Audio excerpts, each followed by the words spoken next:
Hello and welcome into the Section 109 podcast, where I have started it without Matthew being ready. And we are here from Studio Breezy with Sir Mix-a-Lot, Matthew, Bobble Juan, and we are here to talk and review the Huntsville away game. Matthew, how are the vibes with you? I have a feeling the vibes with you might be slightly different than the vibes with everyone else right now. Yeah, I don't really have bad vibes from that game. I really don't. Obviously, it sucks to lose, and I think on paper, if you look at that game and you're like, well, what are the facts? We lost to Huntsville at Huntsville. We didn't score a goal.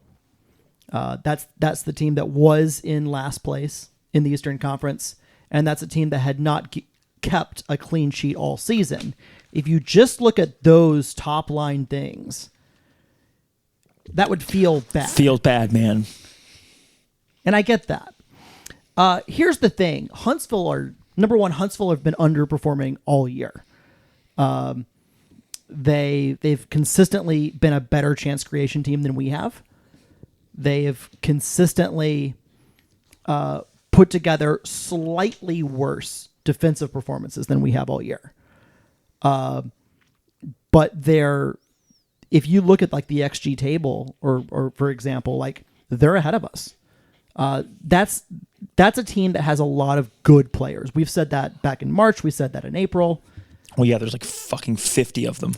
Correct. And they're up to their 46th player on the season and that includes all players that have made a match day squad.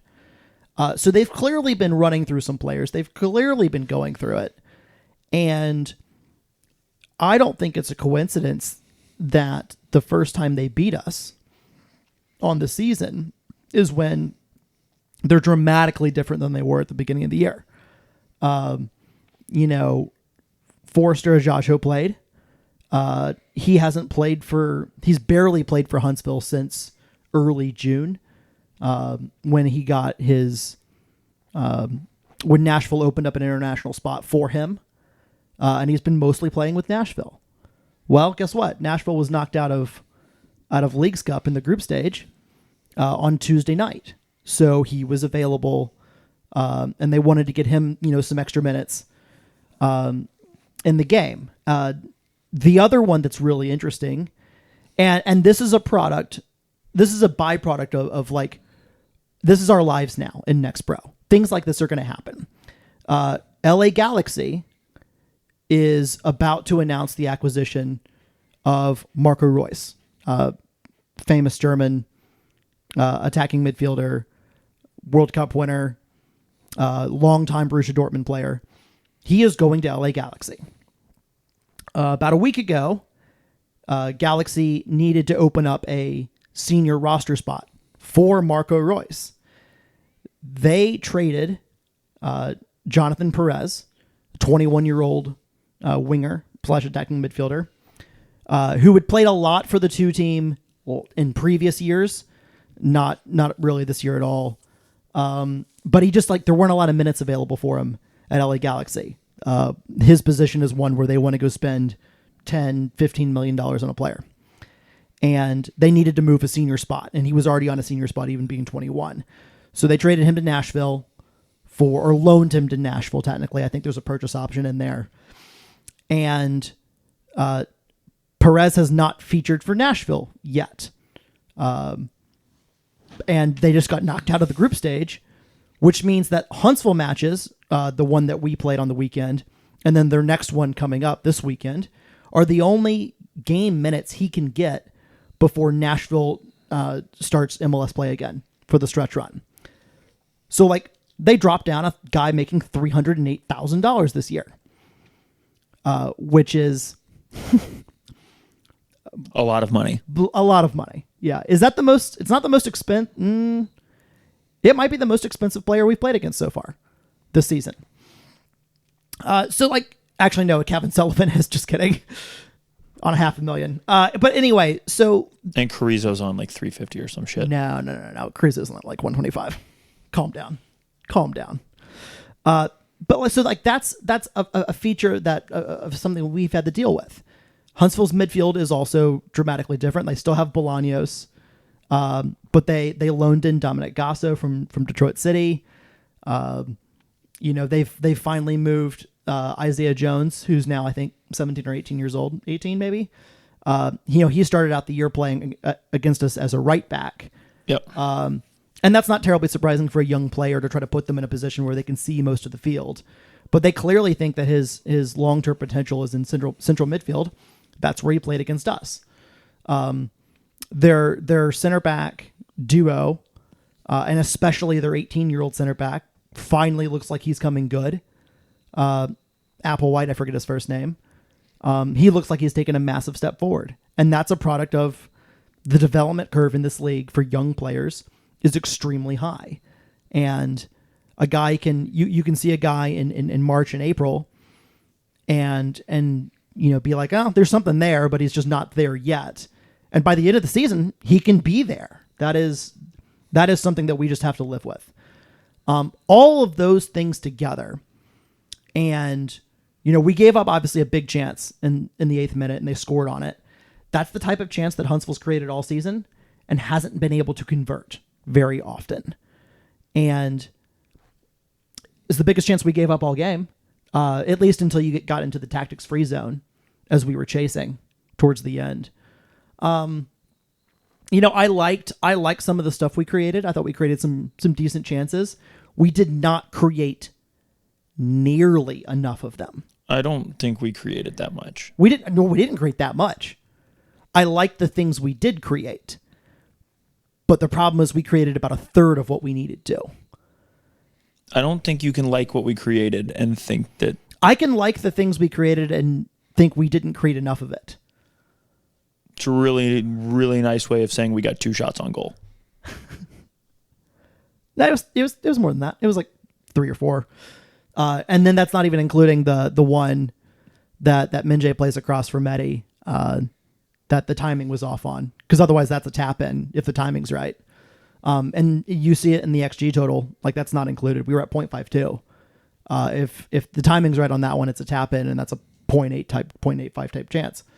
But yeah, overall, like because of what Huntsville had on the field, and the fact that we held them to 1.25, 1.26, I thought the defensive side of the ball was pretty good. Because outside that one chance, which is probably going to run you, 0.5, 0.55 or something like that, we had a pretty good night in terms of control and the defensive side of the ball. Now, the problem for us all season long has been, can we create enough? And from that perspective, 7 games to go, we're going to have to create more. Because if we put up many more of these sub 1 goal XG games, you can kiss the playoffs goodbye. Yeah, we weren't good enough. I agree that defensively we were decent. We held a lot of firepower down, but we neutered ourselves by doing that. And that's a choice. Like that game can finish 4-0 Huntsville, right? Yeah. If it gets out of hand. There's a lot of attacking talent. You have 2 just MLS players as your 2 attackers, as we've been pointed out. You have arguably the best winger in the league, in Jonathan Bolaños. And then, the rest of the team is who they are. They're decent. They're getting better, whatever else, but they're not that impressive. But that attacking trio is really, really good. Yeah. But we did hold them to not that much. And it's something you said about... But we created nothing. We chose to play that way because we didn't want to let the game get out of hand. You can't give up a goal 5 minutes in. There are a couple of times that... And they played all the way through our press and got a tap in essentially a tap in from the not a tap in. He's got to do some work on that. It's from the penalty spot. I've rewatched it. We argued about this on the phone the other day. It's a better chance than I remembered. It's such a fucking easy finish. A professional, a player that misses that is a bad player or makes a bad play. It is a cutback to the top of the box. A decent player, much less one that's on a real MLS deal, finishes that. And to call that he has a bunch of work to do is horseshit. It's a cutback it's the Man City zone cutback. It's a huge chance. Yeah. It's the kind of chance that if we don't convert or if we do convert, we're like, man, that's exactly the Rod kind of chance you want to create. And you can't give those up. You can't you can't not track that runner. You can't let them play all the way through our defense. You can't let them reorganize, and you can't be invisible in midfield like we were during that.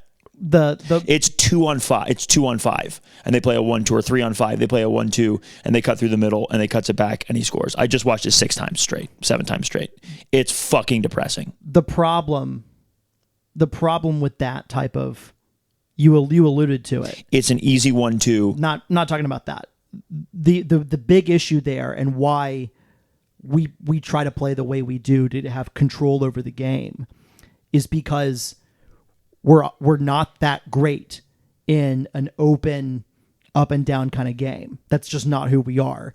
And there were 2 moments in the game on the weekend where Huntsville were able to play out of our press and get us running with them down the field. When we kept the game in front of us, we were very, very good.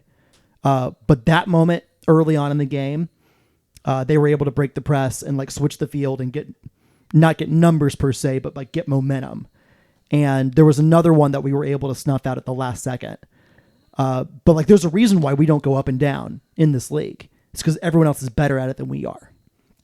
There's a big reason why we're not winning games right now, and it's because we're conceding first every game. Yeah, if you and then you can't concede first. If you get scored on, if the first shot of the game gets scored and it's not yours, it's a problem, and it keeps happening. And that's the biggest thing is giving up early goals. Well, why don't you take us through the lineups? In goal, Jean-Antoine. Right back, Milo Garvanian. Right center back, Anatoly Prepelitsa. Welcome back. Welcome back indeed. Left center back, Duvan Villafara. Left back, Joseph Perez. Bit of an interesting one in midfield. The 6 was Andres Jimenez Aranzazu. Alongside him, in a little bit of a two-way role, was Callum Watson, making, I think, only his 2nd start in the league all year. At the 10 was Luis Garcia Sosa for the 3rd game in a row. Alex McGrath was back on the wing for the 3rd game in a row. Minjae Kwok came into the starting lineup to replace Taylor Gray. And Mehdi Omri was the striker yet again. A double substitution was made in the 69th minute. Jude Arthur for Luis Garcia Sosa and Jalen James for Mehdi Omri. And then Alex McGrath came out in the 82nd minute for Ethan Corin. And it looked like that was not a tactical substitution. There was something going on there. I don't know if it was an injury, a knock, dehydration. I have no idea. Alex was down for a minute or two, maybe 3 minutes. And we had to make a change and hope he's okay going into the weekend. Because that's obviously a massive blow if he's not. Absolutely. Yeah, where do you want to go with the rest of this game? Because like it doesn't need a ton of analysis. There's not a lot of interesting analysis here. Like we mostly played pretty good defensively, had pretty good control to stop the game from being up and down. Gave up a big chance early. They scored it. We create a couple of things, but not nearly enough things. And Huntsville's goalkeeper had a great day. And yeah, he's very good. They're on their 5th keeper of the year, and they finally found one. It's wild. They found one. So let's talk a little bit about what Huntsville's done. Is they've so they're on their 4th coach of the year. This is probably the biggest thing. Like you can clearly see they have they're better now. They're better organized. They're playing. I mean, you can probably chalk up some of their last few results, the last few weeks, not making excuses, but like it's hard for guys to get motivated under an interim manager who is an interim manager. Like they really never put it together, but like they were very clearly better organized and playing better. I think under the new coach who should be the coach from now on, they've gone and got somebody. Yeah, that's him. And then they've jettisoned players all season until they found. I mean, they've got loans. 46 players, guys, is an insane number of players. It's double what we have that have made a game day roster. More than double. I mean, it's wherever. I don't even. I mean, Gavin's made a game day roster. Darwin hasn't. Has Damien made one? Yes. Yeah. So it's maybe not quite double, but it's damn close. Like it's an astronomical number. They add a couple more players and they've had double the number of players. Just and look some at and some of these are like, it's not like they have 47 players on their books or whatever. Yes, they have a bunch, probably like 35 or 40, but they've also they've transferred guys out, they've loaned guys out, they've loaned guys in, they've cut guys. They had a couple academy guys or through the Nashville system or whatever that played with them for a little while and then have since gone on to college. There's at least 2 of those that I can think of right now. But it's an insane number of players. And it's way too late for them to do anything this year. Yeah. But we've been saying all year that they were much better than their record, and they still are. The collection of talent there is actually good. I told you that I could have put together a roster that could win in MLS Next Pro, put together a lineup that could win. And by the way, they basically just played they having a Perez guy drop down is nice, but it's real nice. And Forster's Ajajo's hell on wheels. Yeah, we did a pretty good job holding him. We did not do a good enough job holding Perez. No. I mean, so I'm looking at this lineup right now. Brian Dowd, the goalkeeper, he's on loan from Chicago Fire. Will Perkins, he's very, very, very good. The right back, on loan from Union Omaha. Applewhite's been there the whole time. Sengwa's been there the whole time. Jordan Knight was either on loan or transferred from Columbus Crew 2. Dominic Gasso on loan from Detroit City.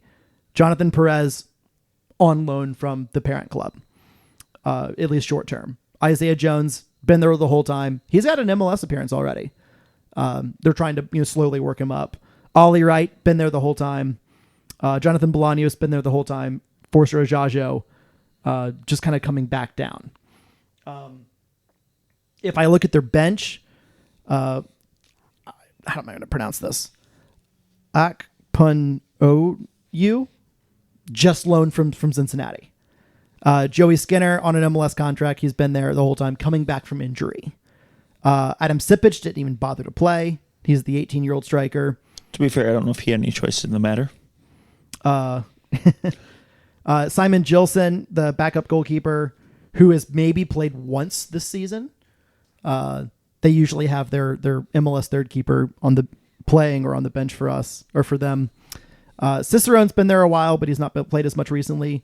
Rubens Passius came into the game, and he's had he was injured at the start of the season. He was at a very slow start, but he's good and also young. He's on a season-long loan from Nashville. Riddendale wasn't there at the start of the season. Opande, I think, joined the week of the game that we played them in April.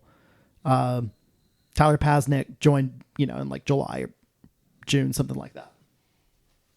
And that's just 20 players. The ones that we've just talked about. There are 26 more that have made a game day roster this year. They've publicly fucked off one player already, the Spanish midfielder. There's a bunch of others that are just missing in action. It's just a weird dynamic. And that's also unusual. A lot of the other Next Pro teams that we've seen have been a little bit more consistent with their rosters over the course of the year. I wonder what the average number of guys are. There's no way you can pull this up easily, I don't think, but it would take. You'd have to sit there and go through. I'd have to sit there and go through, but the way, if you want to do this at home, I bet the average is 30. If you want to do this at home, you can just go to the MLS Next Pro stats page and then filter by each individual team and then just count because they only include players in the stats column that have made a match day roster, whether you played or not, which is spoiler how I did Huntsville's. You could find this out for everybody. I'd be curious. Nice. I would just be willing to bet that most teams are probably in the 30 range or a little under. Because they're going to have some academy guys in and out. They're going to have some MLS guys in and out. But again, but the difference between 30 and 46 is insane. Cincinnati had Yamil Assad play a game in Next Pro. It was 45 minutes of rehab game, but every now and then, you get something wild. Charlotte had in the weekend before we played Huntsville, Charlotte had a $450,000 or $540,000 center back playing because he's the the number 3. Speaking of Charlotte, you want to go straight in? Yeah, let's talk about Charlotte. Let's talk about the playoffs, and let's talk about Markus. So, the away game at Charlotte is a big one, and that's kind of an understatement. We're in, what are we in, 8th place right now in the Eastern Conference? I don't know. I haven't looked. We're in 8th place on 33 points. Crown Legacy is also on 33 points. They played 1 fewer games than us. They're in 6th. So needless to say, it's a huge game. At a place. It's what, 5 points separating 4 places, 3 places? Yeah, Columbus is in 3rd place on 36 points. And we're in 8th place on 33. With the game in hand. Yeah, so a win like really, really helps us. The margin between 3rd right now and the margin between 3rd place, 36 points, and 10th place, 28 points, is 8. It's a massive range, which means, 1, we're perilously close to dropping out of the playoffs. And 2, we're a couple wins. Getting a couple of wins, like we have a shot still somehow. We have a shot still at getting a home game in the playoffs. Like New York City's still got some games in hand. You figure that they'll get enough points out of that to become the 3 seed. But it's right there for the taking with Columbus and Chicago now. And there was a time where I thought Chicago were gone, right? There was also a time where we were gone. So things can change in this league. And there was a question for the mailbag about, and I'm going to call you out actually. Justin Pizarra, how cooked are we if we don't get 6 points against Crown Legacy in Miami? And let me do the other side of that question. What happens if we do get 6 points against Crown Legacy in Miami? We're not guaranteed to be in the playoffs, but we've certainly helped ourselves. And the reality is we're not actually cooked if we don't get 6. If we get 0 because it's Miami and it's Crown and they're both in the hunt with us, that's a huge problem. It's not an insurmountable problem, but it's at some point the number of games you have left, which is 7 right now for us, and the number of points you need become extremely challenging if you can't get points along the way. 2 away games will not be easy. Going to Miami in August, not pleasant. Games on grass. Going to Charlotte in August in a game on grass where we got our ass kicked last time. Not easy. But like we're desperate at this point. Like we've blown that cushion. Like it's winning time. Otherwise it's go home time. Absolutely. That's the playoff picture. For a lighter note, for everyone watching on video, and if you're not watching on video, you should be. We're on the YouTubes. Like, comment, subscribe, please. It would make us happy as podcasters. Look at this Bill. Look at this Bill guy on this magazine. Look at that good-looking guy. This is fun. This is good publicity. Do you want to do? Oh, so the other and not least because you and I got interviewed for that article, which is probably the worst part of it. Easily the worst part. The best part is Bill on the front page. So let me say this also about Crown before we move on. And this is again another hijinks of MLS Next Pro. Crown Legacy have been playing regular games this entire time. They haven't stopped. But something you should know is that Charlotte FC last played on Wednesday, July 31st. They were in the first 2 rounds of 3. There's 3 rounds in the group stage of Leagues Cup, the competition between MLS and Liga MX, which is kind of dumb, especially in the group stage. Gets kind of electric in the knockout rounds. If you were watching last night, like I was, and Ew. Gross. But Charlotte played in the first 2 rounds, or the first 2 match days of the group stage. They did not advance. They got grouped.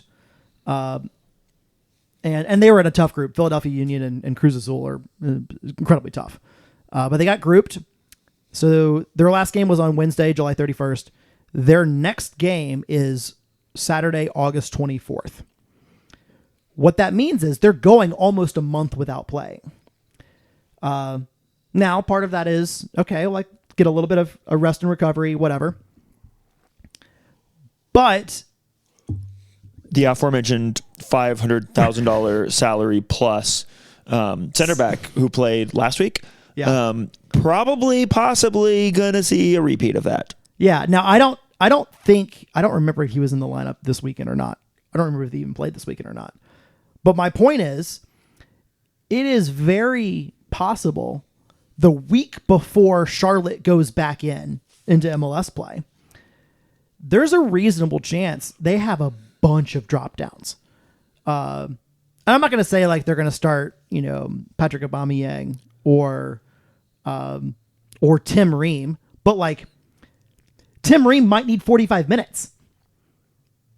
Charlotte's new signing at center back, the U.S. men's national team player.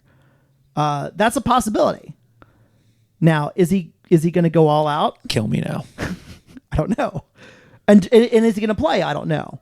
But there's the possibility that like a bunch of players from Charlotte get minutes in that game, which can go one of 2 ways. If they take it seriously, they go all out, like we saw Ben Bender the last time we played out there.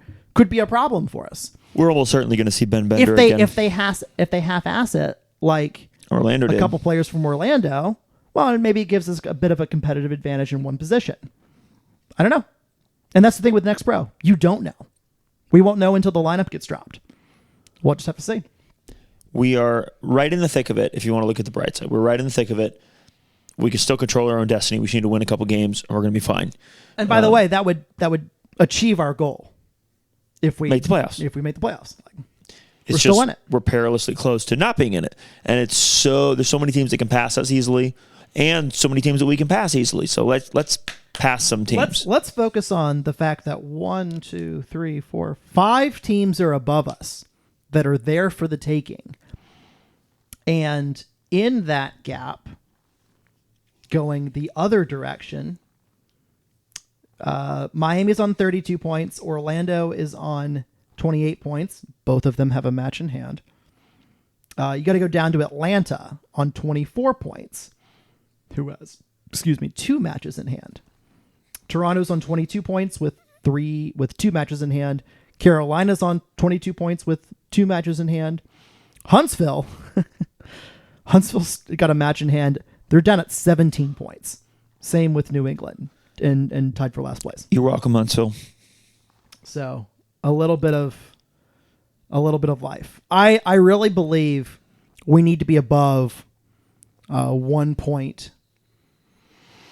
I would feel better about being above 1.6 points per game. How many points is that on the season, Matthew?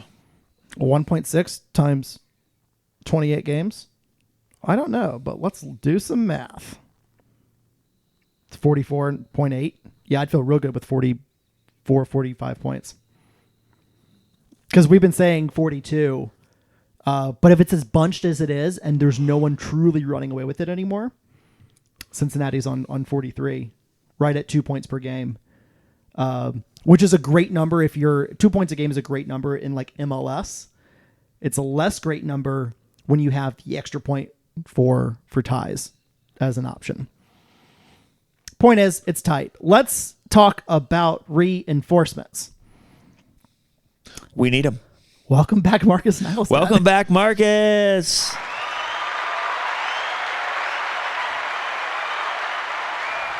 I'm letting it run. He deserves the full applause break. Hell yeah. Welcome back to CFC's all-time leading scorer, Markus Naglestad. Very, very excited. This is extremely important. Rivas left a few weeks ago, they announced. And, we've seen Ethan Corin play every game. And, no one loves Ethan Corin more than I do. And I genuinely do. He's not a striker. He runs around and does a job. And I know he has a goal. And, Ethan Corrin slander will not be tolerated on this podcast. We need a guy whose like primary position is striker. Yeah. We desperately need a dead ball specialist late in games in general. But I don't know. I don't really expect Markus to start. I don't expect him to go from, you never know. But I think everyone out there going like, I think Markus is going to come in and start and push Mehdi to the bench.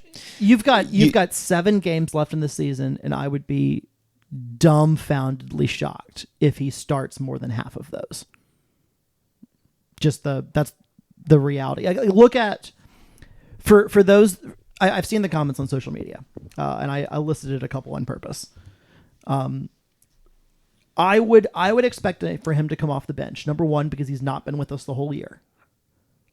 Number 2, look at like the profile of striker that Mehdi is compared to Markus, and we've got 20 games of data on Mehdi this year versus 3 seasons, really 2 seasons under Rod of Markus. They're very, very different players. Yes, and I think if you look at like we all know what Markus can do, right? Extremely technical, extremely good striker of the ball. A little bit of a fox in the box. Obviously, the free kicks, the dead ball situations, the penalties. We know what Markus can bring. There are some clear things about what he isn't, though. Like, he's not a run the channels, super like big physical number 9 trying to hold up the play, right? Like he'll drop in, he'll combine a little bit, but you've seen the way we have used Mehdi this season has been very different from how we used Markus the last 2 years. Very different. So, number 1, it's really good to have him for situations, especially in this league where PKs are a regular type thing. You want that extra specialist. Just like Rivas was really good at penalties. Because we know that Markus is very good at penalties. He will slot right into. I would expect at the end of every game, anytime there's a tie, whether he I guess if he started and subbed out, it'd be different. But if he's on the bench, he's going to be in that game. Yeah. That's the first piece. Second piece is like we already have minutes that are just like wide open for a backup striker to come in and play at the end of almost every game. Mehdi usually plays about 75 minutes. And at that point, oftentimes they're looking to make a sub because he runs very, very hard. Not to say Markus can't play more than that, but I think those are your like easy lowest hanging fruit to be like, Markus is probably going to sub in every single game with 15 minutes left or so. Yeah. And sometimes that might be with Mehdi if we're chasing and we want. So that's the interesting thing. We didn't see it a ton of Rivas and Mehdi together. We saw it a little bit. But I wanted to see it more. We've never had another player. I shouldn't say never. We never have played Markus as a second striker, except in late game situations last year with Lenny Lopez. And I would like to see it more. Now, I don't know that there's enough time in this season to see it a bunch because there's 7 games left. But I'll be very interested. Rod has shown a desire to tinker this year. But if you're bringing him off the bench, especially chasing a game, it's one like we talk about the tactics free zone at the end of games, whether you're trying to like close out a game or you're trying to push to get an equalizer or whatever it is. Like, I think that's one of the best times because that's where you pull a defender or you pull an extra midfielder and like you have an extra person in attack. And who better do you want the ball just randomly falling to in the box? You want it to be Markus. There's no one else I'd rather have. So that's it's a big deal. Number 1, because that's at the very least a backup striker, which we have needed. Also, if Mehdi needs a game off, which he hasn't been able to have one off since Rivas left, not that Rivas was starting a bunch, but like we haven't had the option to even give Mehdi a day off if he needed it. Since so let's exclude the Huntsville, the Open Cup, and the Cincinnati. Actually, no, let's just exclude Huntsville in the Open Cup game, first 2 games of the season, when Mehdi had been here had been in training for 4 minutes total, less than a week at that point in time. Because then he started against Cincinnati after being in training for like 9 days. Mehdi has not started 1 game all season. It was Atlanta, the midweek game at Atlanta back in April. Now, we don't play any back-to-backs at all the rest of the season. It's all like a normal cadence. But, he got pulled at the 69th minute when took off a striker, and our leading goal scorer, might I add, in the 69th minute while down a goal chasing a game. Nice. He might just have a lot of minutes on his legs. And that's the kind of place where another striker, and having a guy that played under Rod for the last 2 years, played under Rod, who knows the expectations. It's the perfect guy to be able to plug in. A bunch of players like Taylor and Alex and Joseph Perez, Anatoly, LGS, Luis Garcia Sosa, a bunch of these guys know how to play with Markus already. And so while the game model would look a little bit differently if he gets a lot of minutes, there's still some familiarity with the group. So I'm very excited this got done. Me too. The only thing I would complain about is that it didn't get done the day Rivas left. But here's the thing, and I'm just saying, I wish we could have had him available the last two games. That's all. That's my only complaint, and it's a little bit nitpicky, but and I realize it takes in MLS Next Pro. Unfortunately, it takes a while to do medicals, and it takes a while to get all that stuff done. But all I'm saying is, the day Rivas left, I wish we would have inked Markus. There's some questions on social media about how do you think he'll fit in? We've kind of addressed that a little bit. Why now? That's the easiest question to answer. And it's Rivas left, and there's a roster spot open. Yeah. Rivas and Markus were going to play essentially the same role on the team, and we, not Matthew and I, the club chose to go with Rivas and take that bet. And once that didn't work out for whatever reason, and hopefully everything's okay with Rivas and his family and whatever else, you pivot to the next best thing in your mind. Not to compare what was the best choice, because I don't know which one was the best choice, but regardless, right now, as it sits, as soon as the day Rivas left, the only really good choice that I'm aware of is Markus. And so this is the right move right now for the next 7 games. And we're going to need, if he gets a couple goals, or even just a couple goals over the next few games, it's worth it. It's worth it. Probably worth it anyway. It's probably worth it anyway, but a couple goals could be the difference between us making the playoffs and not. Yeah. A made penalty shootout. 2 points instead of 1 might be the difference. Yeah. For us. This might be a good off-season series. But there were also some questions about why now as opposed to before or whatever. There are several elements that go into. We need to. It's a longer conversation about talking through how we chose to play this year. Oh, I wasn't going quite in that direction. Okay. I was going to just say, there are, in order to sign players, generally speaking, the club has to want the player has to want a club, the role in which we are signing that player for has to match expectations, and the money has to match expectations. And if any one of those things is not agreed on, a deal can fall apart. And it is incredibly difficult. I'm a roster building nerd. I pay attention to all the MLS mechanisms because it's interesting. You and I have been going down the roster building nerd path at this club for about a decade now. Mm-hmm. So we have a little bit more insight into the process than some. And that's why I want to mention those kind of 4 or whatever key things. If one of those things is not a matching expectation between the club and the player, a player might decide to move on, or a club might decide to move on. And it's always more complicated than, well, why didn't you just resign that player? It always is more complicated. That's tough for fans because we don't get to be a part of that. No, I mean, I was pretty clear at the beginning of the season that I didn't want to see Markus go. And I'm super excited that he's back. But I recognize too that it's more complicated than I would like Markus to be here.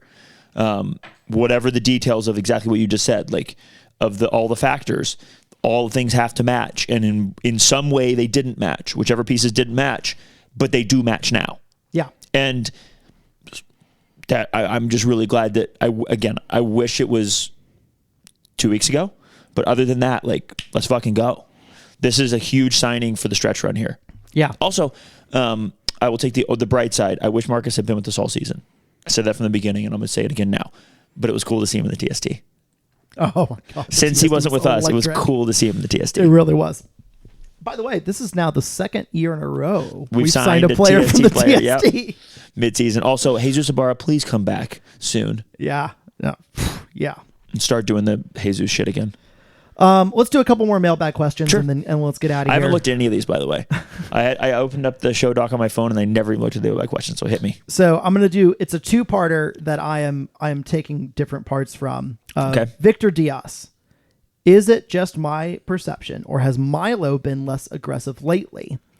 And very astute observation. And there has been a running commentary between Bill and Justin Pizarro. Bill. Hey, wait. Hold on. Bill. Hi, Bill. And Justin Pizarro about... Would you like to respond, Bill? He's not wanting to talk right now. Okay.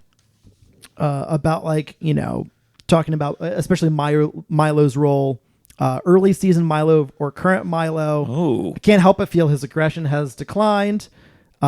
Justin is over here pushing for Milo to play as the 6 to be a destroyer. I'm shaking my head. Stuff like that. But I think this is an interesting question, and I wanted to bring both of those portions in. Because I know my answer. That's not where I thought that was going. Okay, let me start with the 6 thing. No. Next question. Has he been less aggressive? By the way, I'll say let me explain why. You have a left-footed, left-sided player who's playing on the right, which we can talk about as well, but who is his best attribute is being able to play at left back. You don't move him unless you have a hole. We don't have a hole at the 6. We have a hole at right back. That's a whole separate conversation, but he's playing at right back because which is going to lead into where I'm sure you're going to go with this, but he's playing at right back because he's an outside back. Matthew thinks that 6s and 8s are the same and 6s and outside backs are the same. They're not. 6s and outside backs are the same. 8s are different. 8s are whatever you want them to be. None of them are the same.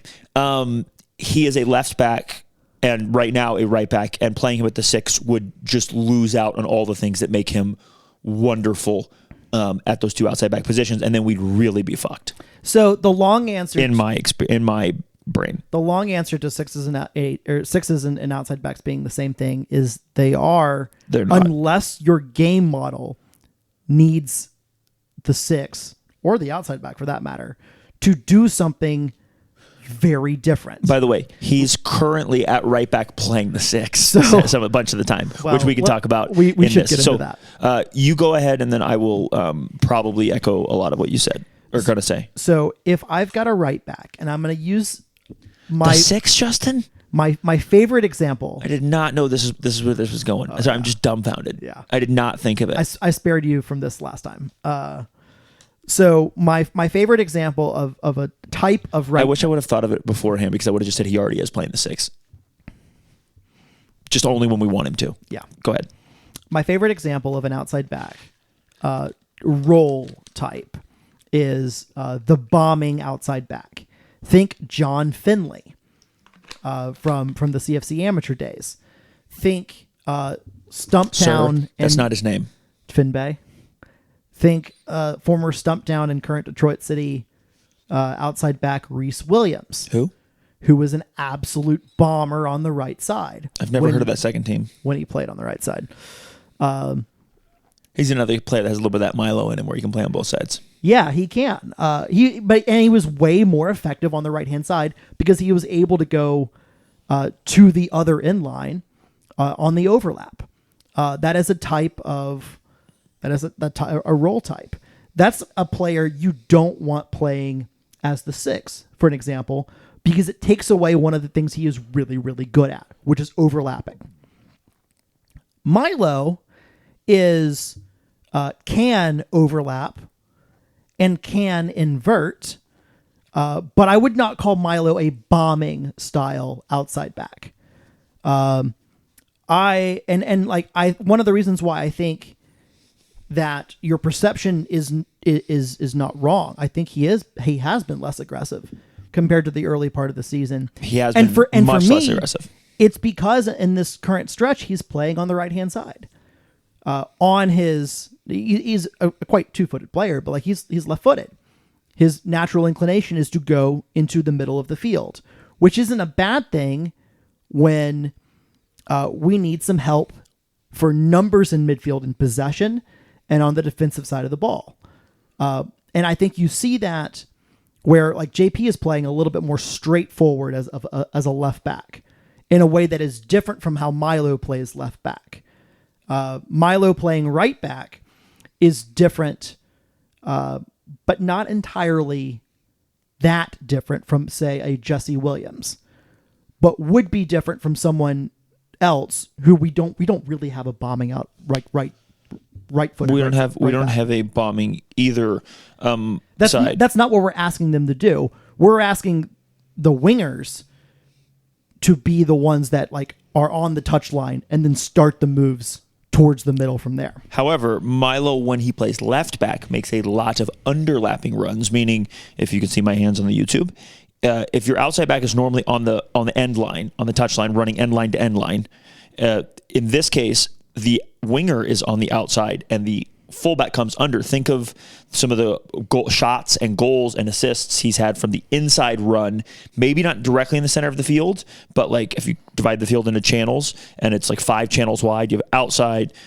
middle, outside, middle, outside. He's in the one between the middle and the outside middle, making the run past the winger when the winger has the ball. That's a thing that he does on the left side a lot. That is a thing he doesn't do on the right side at all. He rarely gets forward on the right-hand side. Really at all. And that is where I think you're seeing the perceived, and which is, I think, a correct perception, that he's less aggressive. It is my belief, though I've not asked anybody, that that's a choice. And I think it's a reasonable choice because right now and all season, this team has been a flawed team. It is a flawed team. Every team has strengths and weaknesses. I say flawed because every team has strengths and weaknesses. Our strength is our defense, but we have a hole at right back. And we have put Milo in that hole. We have put JP at left back, and JP and Milo were splitting time at left back. But now like they've just come out as our 2 left backs are our 2 preferred fullbacks. But Milo at left back can get forward and do the running and do the offensive thing, and not just in possession, but also attacking. Milo on the right side is doing the tuck in to the 6 and also go forward, but play safe possession. And he's not going to be able to drive on that underlapping run and get back defensively. And we're choosing to, it's my opinion that we are choosing to give up that attacking to be really solid. You look at the wingers that Milo's played against the last few weeks, and the wingers that he has essentially shut down the last few weeks. Bolaños, for my money, the best winger in the league. Certainly one of the most productive wingers in the league. Yataro, who has torn up the league and tore us up the time before that. That's just the last couple weeks. But there are others in the last little period that he has just shut down. Why? Because I think we're choosing to say, like, we want a little bit safer defensive pick. Not that he can't attack, but we're saying, hey, positionally, we want you to stay deeper. And that's allowing us we're giving up less. Here's the problem. We're also not creating enough. We're certainly missing him at left back attacking-wise. JP's doing an adequate job attacking, but JP's game has always been he defends well, he attacks well, he has like very few weaknesses, right? But he has there's not one thing other than being the incredible motor. We've talked about JP before. JP can run. And look, he gets forward, he plays some good passes, and he gets back and he makes a lot of good defensive moves. But he doesn't have that thing where he gets in the box and gets a goal. Like Milo has the 2 goals or gets an assist. Like that, just goal contributions is not JP's game. JP makes the pass before the pass. He rarely makes the assist. So now that we say that, hopefully he'll get an assist next game. But we have given up. We've gained more stability. We've been a better team because right back has been, again, a black hole all season. And so I think that's your perceived, correctly, because I perceive the same thing, less aggressive Milo at right back in order for us to be an overall more controlling team and by the way, I think this is where the move to play Alex McGrath at right wing Yes. has been the corresponding, because Alex McGrath has been, I don't think this is a controversial statement, our best attacking player all season. Yes. And especially the last 6 games. He's also probably the most unpredictable player in the attacking zones for us on this team. And that's because he'll, like, as if he's playing right wing, he'll end up at the left wing at random points during the flow of the game.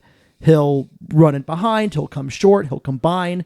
He'll run and defend back with Milo to shut down a winger and then be all the way forward on the next play, then be back. That's a choice where we've given up some attacking on the right-hand side because Milo's just not bombing forward, right? And now the corresponding move is to put our best attacker on that side of the field to try to compensate. Right now, Luis Garcia Sosa has been playing as the 10 to try to help us keep possession and keep kind of the game turning. By the way, Alex playing right wing, you notice where he gets his most dangerous shot of the game against Huntsville? It's a little ball from Luis in that second channel that I was talking about where Milo usually makes those runs on the left side. It's in that channel where he's come all the way over there and run all the way around, and Luis plays him a little ball, and then it's a great save. I mean, like, think about his goal against what was that team? Orlando. Like, he's cutting in, and a bunch of his attacking moments in that game were cutting in into the middle of the field and using his left. Medi's goal? No, it was Alex's goal. Medi's was against Toronto. Oh, okay. Also, I don't remember which one. Look at Alex. Oh, yes, I remember his Orlando goal. Sorry, it took me a second. Look where Alex had drifted. Now, I think that was an intentional, like, switching of sides against Toronto. But, like, Alex ended up as a left winger for that goal against Toronto with the ball over the top. I think they had switched sides on that one, though. And the other thing we're doing too is, again, since Milo's staying back, Milo's tucking in more often in possession and allowing one of those midfielders to go forward and join the attack or join possession a little bit further forward. And so it allows us to be a little more stable, so we have numbers back, not only when we're getting attacked, but also when we're passing it back, recycling, moving the ball around, and trying to control possession. Because one thing we did during that really bad stretch of games that we did not do at all was control the game with possession. And the tweaks that we've made, I think, including Milo at right back and Milo not bombing forward, has made us better at controlling the game, but it's made us slightly, I think, less dynamic in moments. And we already weren't crazy dynamic. No. I agree. But there's moments of unpredictability with Milo at left back really getting forward that we're just not seeing currently. Agreed. Let's do a couple more. Let's do it. Colton Qureshi, I am going to save your question for the end of the season. It was, I'll go ahead and spoiler alert it, compared to the other independent team, Carolina Core, do you feel you're ahead or behind the curve in adjusting to the league and its rules, etc.? Who? The little Fleet Foxes. I'm gonna save that question for the end. Let's do it at the end of the season. Yeah. Victor Diaz, any inside information on Taylor or Damian timeline? Well, Taylor was on the bench. He didn't play, but he was on the bench for the Huntsville game. Damian was not. I don't have a timeline on Damian. The only timeline I know about Jesus, who was not on the bench, is that he's hopefully close, but that information is a couple weeks old. I heard that he was back in training. I think I heard that from Jesus himself. Yeah, I'm trying to remember. Now, I don't know if he's in full training or if he's in like separate training, like, you train alone when you're hurt, you can only do certain things or whatever else. I don't know which part of that, but I believe, and if Jesus, you hear this and you didn't tell me this, I'm sorry, but I believe he said, I'm back in training this week, which would have been like last week or whatever. So he's like, I'm getting close. All right. Do you want a CFC question or do you want a wild card end of podcast question? CFC first, then the wild card. What is so? Two questions here. What are your quote unquote must-win games left? You're gonna have to tell me which games are left. We play Atlanta at home. We play Columbus at home. We play Red Bulls at home. That's on decision day. We play at Crown, at Miami. We play at New England and at Toronto. So 3 home games. It doesn't matter about I realize you could pick some games that have because we're concurrent rivals with some of those so there's like some quote unquote 6-pointers, but like and the next two, you got to win your home games. We have the advantage at home because there's home field advantage, because we're ready to be there because they got to travel. You got to win your home games. If we get 9 points out of our home games, we're going to be sitting in a good spot overall. Like we only need a handful of draws outside of that, or a draw, but if we lose 2 or 3 of those, we just need to pick up those home games. We win those 3 home games, and we don't have to do much else to make the playoffs, most likely. Well, that last game is a home game, and that's a terrifying one if you have to go in and actually win. So, but what I'm saying, I mean, like, look, I'm not stating them in order. So, like, but those 3 home games, if we win, I mean, look, if it's also easy to just say if you just win the next 2, we're sitting pretty, right? But that's not. We need to just win. If you want me to rank, go ahead. Yeah, you go ahead and see how you're thinking about this. So I'll say the first 2 before decision day. If we win both of those at home, we're not done with our work, but like we're just in such a better place because we're going to, unless we just really play poorly, we're going to pick up a couple draws. We're going to maybe win another game on the road, and you add 10 points onto this point total, and suddenly we're right there. So I agree with the premise of your statement entirely. Like it's the home games that are the most important. You need to win those. If I look at the table and get influenced by the table, the home game against Red Bulls on decision day, partly because it's decision day, partly because it's a team that's tied with us on points right now, is massive. Like that might be the most important home game. And it makes sense because it's decision day, so can't leave it to decision day. Correct. If I'm looking at a road game, I'm going to die because I'm not going to be here on decision day. If we leave it till decision day, I'm going to die. If we look at a road game, Crown's got a game in hand and they're level up with us on points. I'm going to take Miami because they're below us in the table. And because we are in a playoff spot, we need to stay in a playoff spot and keep other teams that are not in a playoff spot from becoming into a playoff spot. Mm-hmm. And 3 points in that Miami game are not just 3 points for us, obviously. It's what a 6-pointer means. But they're 3 points that Miami cannot ever have again. The second question, this is also from Ross Singer. Ideal formation and 11 for this team down the stretch. Ooh. Ignore any injuries. So assume that Jesus is back. That is a fun one. Okay.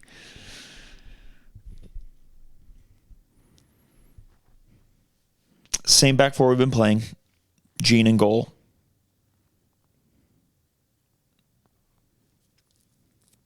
Andres, Jude in a double pivot.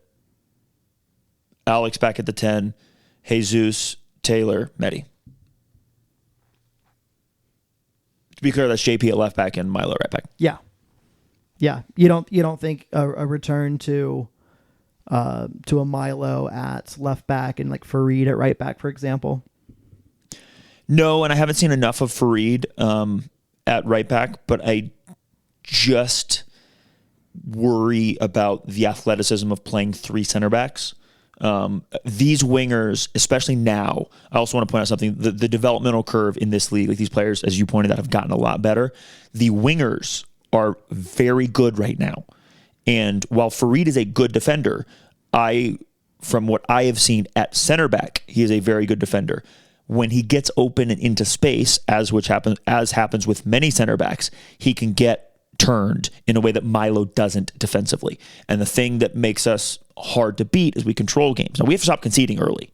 But if we don't concede early, we control games, and I want to control games. And I think if you give me Jesus and Alex back in the lineup together, I almost put Alex out wide, but I think we've really missed Jesus. We're missing Jesus, and once Jesus comes back, I want Alex and Jesus on the field, and I don't want to pick between the two.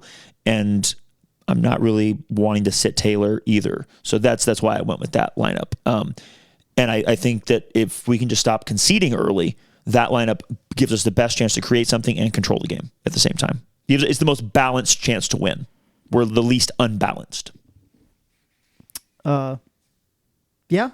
It's also the basic lineup that has kind of been like the most minutes played for the most part over the past however many games, injuries notwithstanding. Yeah, probably. I don't know if I disagree with that. I want to. It'd be more fun if you did, but I think it's just right. It's probably right. I mean, it gives you options. Like you've got the striker change in Markus if you need it. You've got Minjay and Callum. You've got Minjay, Callum, and Jalen James. All as options in the attacking band. You have Markus obviously as the option up top, off the bench. You have the chance to move one of your pivot players off and bring in a more attacking player if you want to run 2 10s. But I just think that both of our 6s in that lineup have played better with somebody beside them. Yeah. It's given them both freedom to do more things and to dialogue and interact together. Yeah, and you still have the option for bringing in Fareed. You've still got the option to go to a back 3 if you need to, if you're chasing the game. You can still bring in Jesse Williams to play defensively later on in the game. You can make a change, push Milo left, and if something happens with JP, like you have a lot more flexibility, and you're not bunched into a corner. I enjoyed our 3 center back thing that we did for a little while, but I just think it left us a little too vulnerable, and we didn't see the control in games. We were a little more dynamic attacking wise. We saw the moments, not that they translated enough to goals. We saw the moments that it could be. We also saw, but we lost control and we lost openness of games. And we got picked apart in those spaces out beside the center backs. And this team, for better or for worse, and Rod Underwood teams can't sacrifice control, especially this one can't. We need to control the game. And we do that by being able to keep the ball and have numbers back when other teams attack. We still are one of the. I realize it doesn't feel really good right now where we are on the table. We are still one of the best defensive teams in the league. So in order to be that way, we have to be able to control the ball, because if we're not pressing well, which we're pressing better right now, and if we're not able to execute defensive possession, we're not able to be that defensive team that's going to help us be in games. Also, something I pointed out to you when we were speaking earlier this week. We only have 2 games this year we've lost by more than 1 goal. Yeah. Crown Legacy, where we got extraordinarily unlucky and we got a Ben Bender that was on a bender and really took it to us. And a game we got a red card in against one of the best teams in the league. That's it. Every other game we have stayed in. I realize sometimes we've been down 2-0 and we've gotten one and but like that's really good. And it shows you how fine the margins are. And by the way, we're still in this. I know this, like, I'm pretty negative in this podcast because it feels bad to be where we are, and I want to be feeling better and in a better place. I want to be clearly in the playoffs and not worried. But also, we are in a solid position. It's our first year in MLS Next Pro. We're right in the thick of the playoff hunt. We just got to go get some points right now. Also, we just brought back our all-time leading scorer. Pretty fun. All right, last question. Let's get out of here. From Victor Diaz. Vic. Is Jokic the most entertaining athlete alive right now? I think for us, Jokic, right? It's Jokic because he's a joker. Because a real basketball player right now would get a gold medal. The most entertaining basketball player in the world is Joel Embiid. That was not the question. He said athlete. The most entertaining is Joel Embiid because he couldn't care. He just didn't care, and then he like powered up with the booze and won Bogdan Bogdanovic talking shit, and then actually was good. No, it's not that. Most entertaining athlete in the world.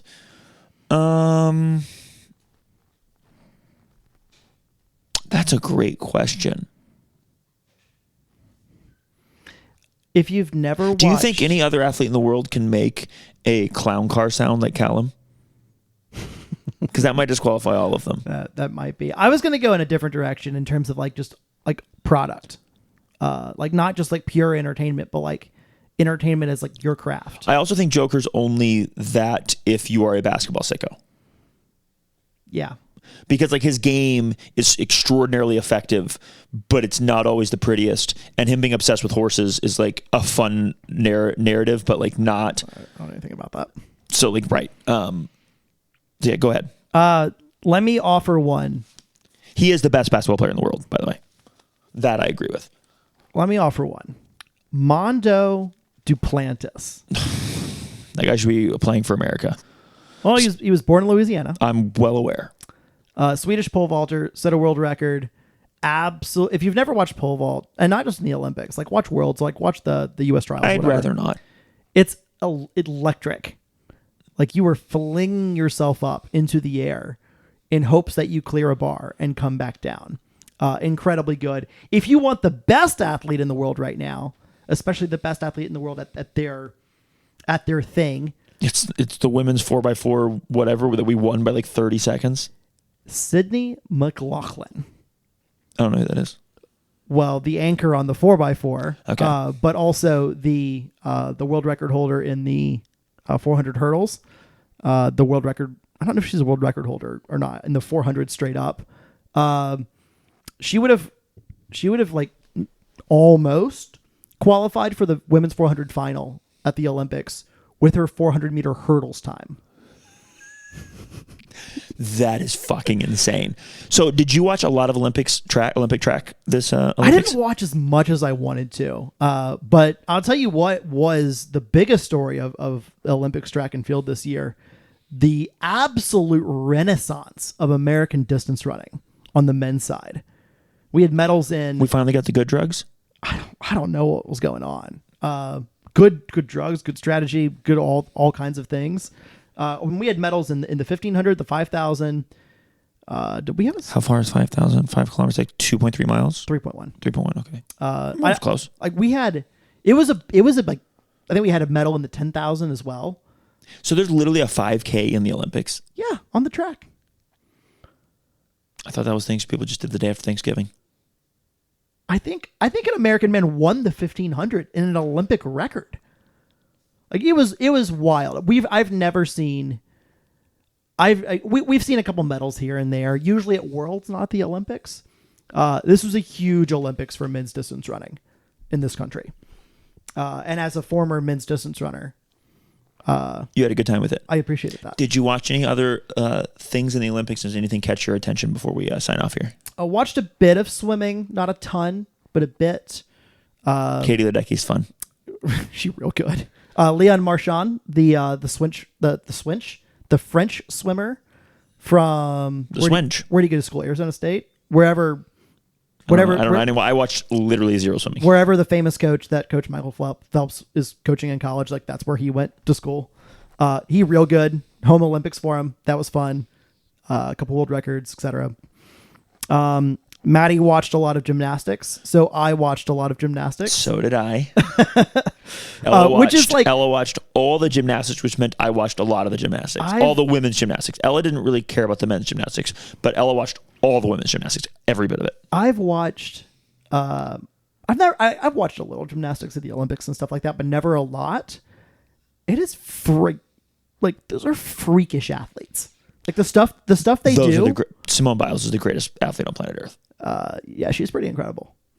And she's also like I learned this old as dirt for a gymnast. And I hope she does it again at 31 just to fuck with everybody else. I learned that there's horse cross country, like horses running on the fields of Versailles, jumping over barriers in time trials. That was fun. Speaking of Joker and his horse obsession. If you've never watched handball in your life, or remember it vaguely from a PE class maybe growing up, it is one of the most electric things ever. Yeah, I'm not watching that. Volleyball also rules. I'm not watching handball because I know I'll like it and I don't need anything else. Also, shout out Alex. I saw a women's field hockey being played, and I was like, "Oh, Alex!" I did not know that field hockey fields were like just always blue. Oh, I was very confused why like Boise State had the sponsorship on the field hockey at the Olympics. I was watching. I watched about 5 minutes of one game, and I could not figure out what was going on for the most part. And it I was was like, wild. I'm out of here. Way more aerial than I thought it was going to be. Also, like the penalty thing where they like start at the top of the arc and then everybody else is in the end line. They run in and like just smash each other. It's a wild thing. Also, breakdancing captured the internet for a while, and that was also fun. I just caught the like little bits of that from people posting like GIFs or sending GIFs in the group chats, but pretty funny. It was a good Olympics. One of the better ones I can remember. It was a good time. And the U.S. Came away with the most medals overall and tied for the most golds. So let's go. Pretty good. Listeners, viewers, thank you for listening. Thank you for watching. If you are watching on YouTube, would love a like or a comment. It means a lot. If you're not subscribed, please do that. If you're listening somewhere else, you can find the extra 2 podcasts we've done over the past maybe 10 podcasts. There are a couple audio-only ones. Sorry, but we're trying to get back in a good rhythm. I think we are back in a good rhythm, but Matthew and I recorded a couple that were audio-only. So anyway, thank you for listening. Thank you for watching, and we will see you hopefully at the watch party this weekend. Peace.